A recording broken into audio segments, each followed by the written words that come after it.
Oke guys, welcome back to Gnosis alias Cakradiva dalam pembahasan alur cerita Donghua The Great Rose episode ke-47. Seperti biasa sebelum masuk ke pembahasan episode kali ini, kita review dulu episode sebelumnya di mana Muchen berhasil memperoleh lotus api spiritual di Danau Magma dan melakukan penerobosan kultivasi ke tahap Rongtian fase menengah. Tidak hanya itu, Muchen juga mendapatkan harta karun berupa pelat naga putih yang kebetulan tersembunyi di dalam tubuh Raja Piton pemakan api. Nah, di episode kali ini kita akan melihat bagaimana Muchen membantu Anran dalam merebut lingkaran naga dari kelompok resimen Harimau Singa, serta bagaimana upaya Muchen dalam menghadapi patung batu yang terus mengejarnya. Seperti apa cerita selengkapnya? Tanpa lama-lama langsung aja lah kita terobos.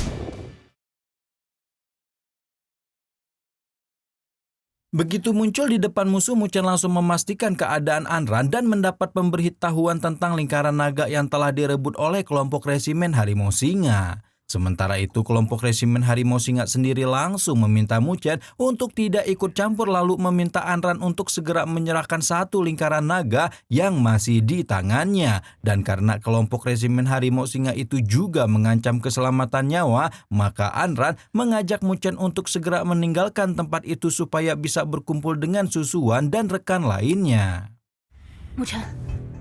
Mendapati ajakan Anran, Muchen tentu bersedia untuk pergi, hanya saja dia ingin lingkaran naga yang dirampas itu kembali dulu ke tangan mereka. Alhasil Muchen segera meminta kelompok resimen Harimau Singa untuk mengembalikan lingkaran naga sekaligus mengancam balik keselamatan mereka. Namun bukannya mengembalikan benda itu, kelompok musuh malah menantang Muchen untuk adu kekuatan sehingga Muchen langsung menyanggupinya. Muchen bahkan membuat kesepakatan awal dengan mereka bahwa jika dirinya menang pertarungan, maka lingkaran naga itu harus diserahkan kepadanya. Sedangkan jika kalah, maka Muchen akan membiarkan dirinya dihukum musuh.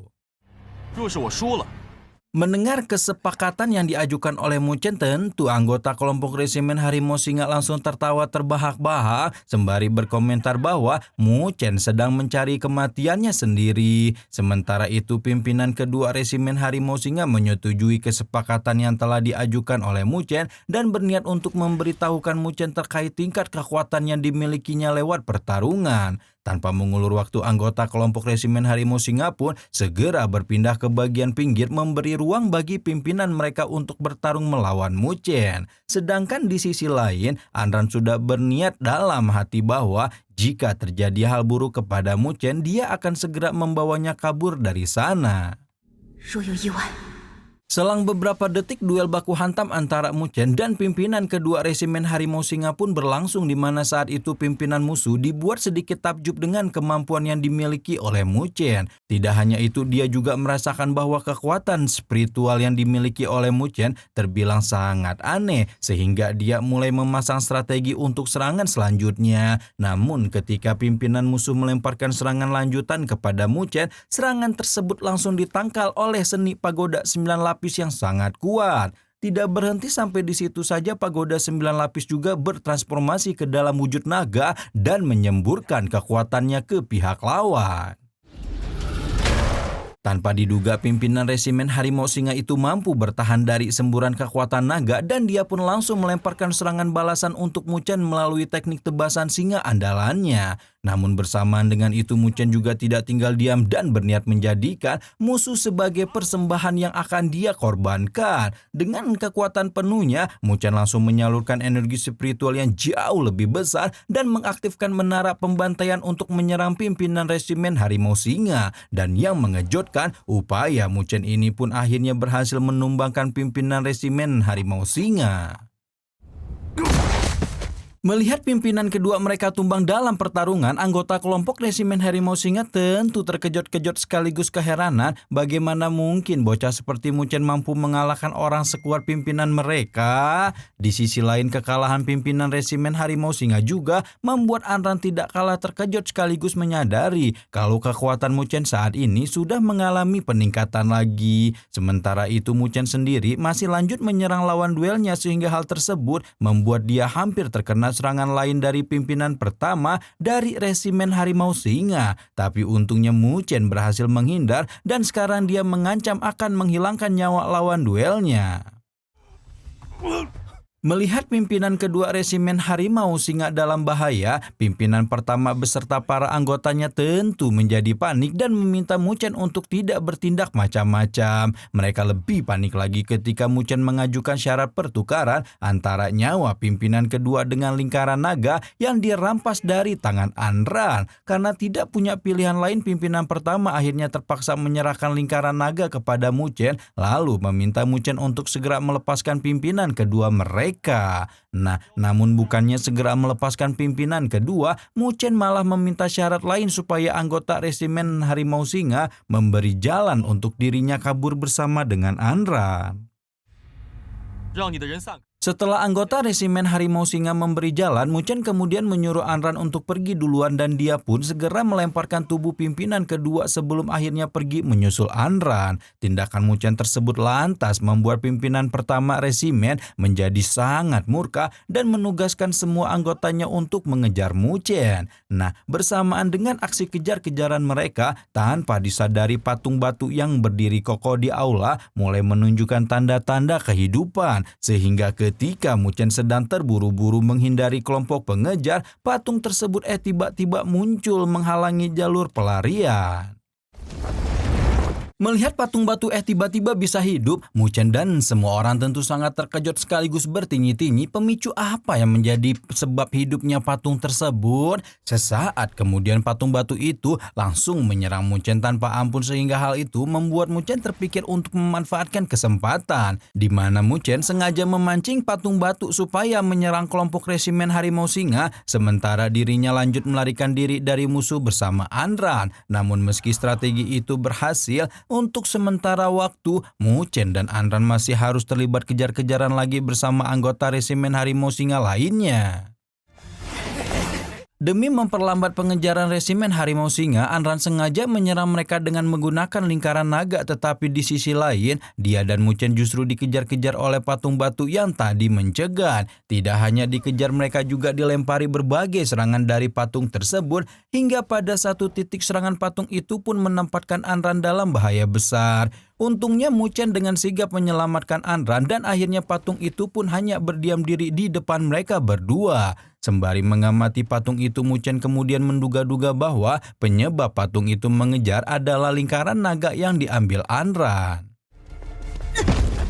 Terlepas dari pemikiran dan dugaan Muchen, patung batu tiba-tiba mengejar lagi sehingga membuat Muchen dan Anran harus kembali berlarian untuk menghindarinya. Bersamaan dengan itu, Muchen menyadari bahwa kekuatan patung batu hanya bisa dihadapi oleh seseorang yang sudah mencapai level Huatian. Sementara Muchen dan Anran dikejar patung, jauh di belakang sana, kelompok resimen Harimau Singa memutuskan untuk berhenti mengejar karena mereka juga terancam oleh adanya patung batu itu. Alih-alih mengejar Muchen, mereka memilih pergi ke bagian terdalam ruang rahasia karena menurutnya Muchen dan Anran sudah pasti bakal mati oleh patung tersebut. Sementara resimen Harimau Singa menyerah untuk mengejar, Muchen sendiri masih sibuk menghindari pengejaran patung batu dan sesekali menyerang patung itu dengan seni pagoda agung. Namun meski demikian, patung tersebut masih saja tidak berhenti mengejar sehingga membuat Muchen akhirnya terpikir bahwa mungkin saja patung tersebut memiliki ketertarikan pada sesuatu yang dimiliki oleh Muchen. Dan benar saja dugaan Muchen itu kemudian dikonfirmasi oleh Jiuju yang memberitahukan bahwa pelat naga putih alias pelakat otoritas lah yang membuat patung itu mengejar mereka. Setelah menerima pemberitahuan ini, Muchen kemudian mengeluarkan pelakat otoritas dan merasakan kalau benda tersebut tiba-tiba memanas.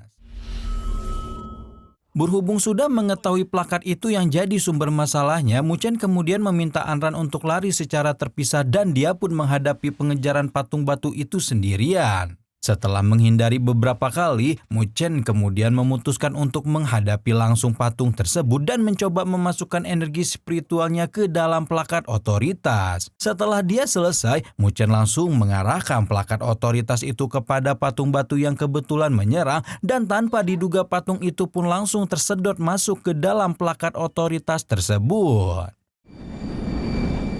Mendapati hal itu, Muchen akhirnya memahami bahwa plakat otoritas ini adalah benda pengendali dari patung batu dan dia pun langsung melakukan uji coba terhadap kedua benda tersebut. Di mana Muchen mencoba mengeluarkan patung itu lagi dan memberikan sebuah perintah untuk dilaksanakan. Di bawah instruksi Muchen, patung batu itu pun melakukan berbagai tindakan seperti yang diperintahkan. Tidak berselang lama Muchen kemudian dihampiri oleh Anran yang saat itu tampak sangat mengkhawatirkan keadaan. Namun setelah melihat Muchen baik-baik saja, Anran akhirnya bisa bernapas lega terlebih setelah dia mendapati Muchen bisa menaklukkan patung tersebut. Berhubung masalah patung batu sudah terselesaikan, Muchen dan Anran memutuskan untuk segera pergi dari tempat itu dan menuju ke bagian terdalam ruang rahasia level Jijun, di mana saat itu mereka juga berpikir bahwa kemungkinan besar Susuan dan yang lainnya telah tiba juga di sana. Setelah beberapa waktu, Muchen dan Anran akhirnya tiba di bagian terdalam ruang rahasia dan mulai merasakan adanya energi spiritual yang sangat kuat yang terpancar dari lokasi itu. Mendapati adanya energi besar ini dalam hati Muchen diam-diam bertekad bahwa suatu hari nanti dirinya juga pasti akan bisa mencapai alam penguasa seperti penguasa naga putih. Selagi Muchen bertekad dalam hati, dia tiba-tiba teralihkan dengan suara Anran yang memberitahukan bahwa seharusnya Susuan dan yang lain juga sudah tiba di lokasi itu. Dengan penuh rasa pinisirin, Muchen dan Anran pun mulai mengedarkan pandangan mereka ke segala arah, berharap akan bisa menemukan sosok Susuan dan anggota lainnya. Namun yang mengejutkan, alih-alih menemukan keberadaan Susuan, Muchen justru malah menemukan keberadaan Baidong dan rombongannya yang saat itu terlihat ingin segera membalas dendam kepada Muchen. Waduh, ketemu lagi nih sama Baidong lagi kan akhirnya. Kalau sudah begini bisa dipastikan nih kalau Muchen bakalan terlibat baku hantam lagi dengan orang ini ataupun cara sama rombongannya ya. Nah, di episode selanjutnya kita akan lihat bagaimana Muchen menghadapi tindakan Baidong untuk balas dendam, di mana nantinya penguasa kota Bailong alias Baisuan alias bapaknya Baidong akan ikut turun tangan langsung untuk menghadapi Muchen.